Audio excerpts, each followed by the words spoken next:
All right, I'm back. And so what I was saying is them selling these glasses at $1 is not going to make them much profit. I imagine maybe they're 30 cents to make. I'm not sure.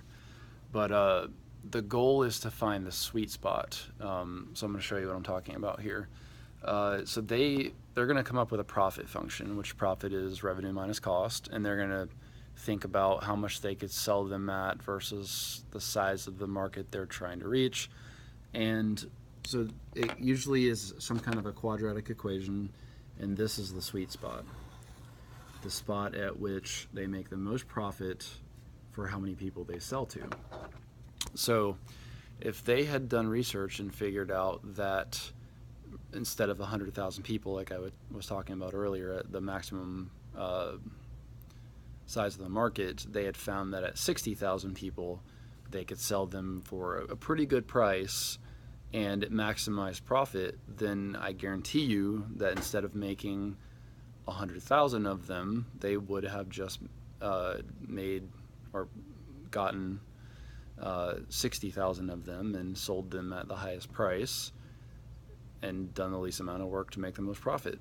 The third factor is, and this kind of a thing that people have to have before it happens, there's a hysteria that creates what's called immediate purchases.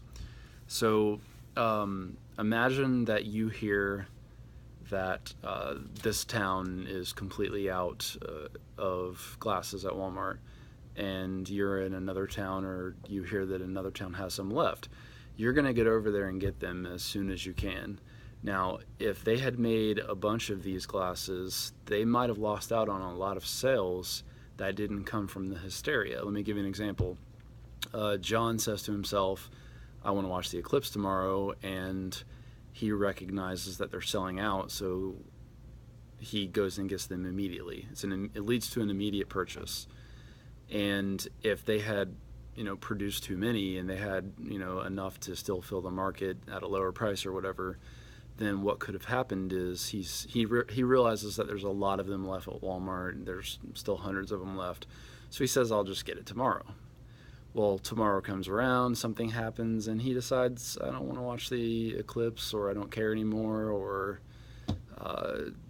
work doesn't let me out like they said they were going to, and he doesn't go back and buy those glasses. So they lost out on a purchase that would have definitely happened if that hysteria or buildup of this fear of not getting what I need when I want it wasn't there.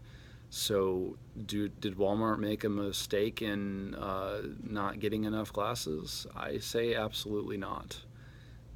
Just because of the fact that they ran out that last day does not mean that they didn't do everything right. So I hope that clears up something. All right, bye.